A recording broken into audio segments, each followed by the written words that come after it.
3, 2, 1.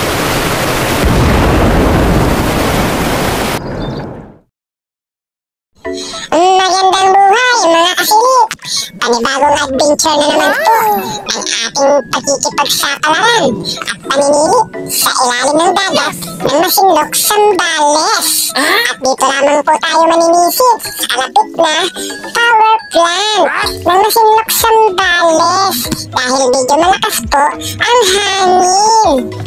Baka po tumaob ang bangka natin. Pag lumabas pa tayo sa malayo para maghanap ng uulamin. Okay! Kaya dito na lang tayo sa medyo malapit mga kasilip.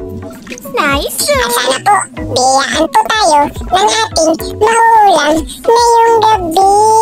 Kaya mga kasilip, umpisa na natin ang pagsisid ng marami tayong masilip. Ready Dito na! mga kasilip, ay meron na tayong nakikita at atin siyang sisilipin kung anong klaseng isda ito. Parang may naamoy ako hindi maganda. Silip-silip ka pa dyan Mayari ka ngayon. Patay kang isda ka. Lugho po pala ang tawag dito sa amin yan, isda na yan. Masarap po yung pangsigang. O kaya iprito bago ihalo po sa dingding sa gulay. Ang presyo po dito niyan ay naglalaro sa 150 o ganyan kalaki. Maabot po yan ng 200 pesos per kilo dito Dito sa to amin. yan. Bola lang yan. Ito po ang una nating nasilip ngayong gabi at nakuha. At dito meron tayong nakita na isang isda na sumiksik sa makitid na butas. Ayun, isang lugho na naman. Patay kang lugho ka.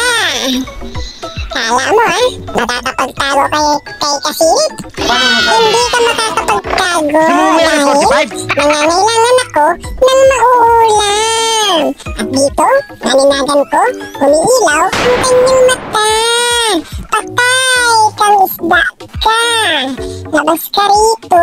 Tinamaan mo. Isa palang matang pusa. Patalikod pa ang ikaw po. Medyo malaki. Ang galing mo. Masarap itong isda na to. At medyo mamahalin din ito sa palengke. Hindi totoo yan. Ng Masinloc, Zambales. Bola lang yan. Ang tawag nito sa ibang lugar ay matang pusa.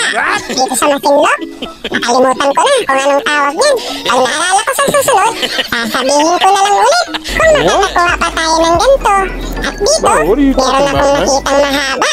At ng ating nalapitan, isang sea snake pala o banda snake kung tawagin. At dito naman sa kabila, meron mukhang aso. Naku po! Hindi pwedeng ulamin yung dalawa na yun. Parang may naamoy ako hindi Baka maganda. tayo at malason. Ang makikinabang sa atin ay mga papagot at papakol. Matutuwa na naman si kumpare. At dito, may paikot-ikot na danggit. At atin siyang bibirahin. Napakalikot mo Patay kang danggit ka. Kala mo hindi ka masasapol. Yari ka kay katusok.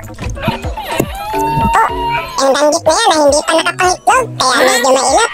Mga kasilip, at sa mga hindi nakakalam, masakit pong makatinik yan. At ayun, may isdang mamahalin doon at sumisilip. Patay kang Ramona ka. Ramona po ang tawag dito sa amin yan, sa Masinloc.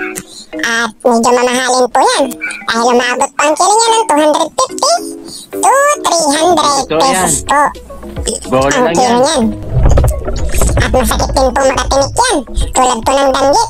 Dahil magkalahi po sila. Tulad nito, pasilip-silip din. Ikaw Kakadalawa ka na. silip-silip ka pa din Isang uri ng danggit.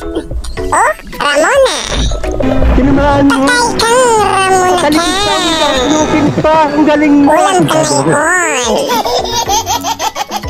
At ang masarap na luto dyan ay tinola o kaya sinigang. Kaya mga kasilip, hanggang dito na lang muna ang aking video. At ipagpapatuloy ko na lamang sa susunod na i-upload ko. At doon nyo Totoo yan. makikita ang malalaking Bola lang yan. kumita.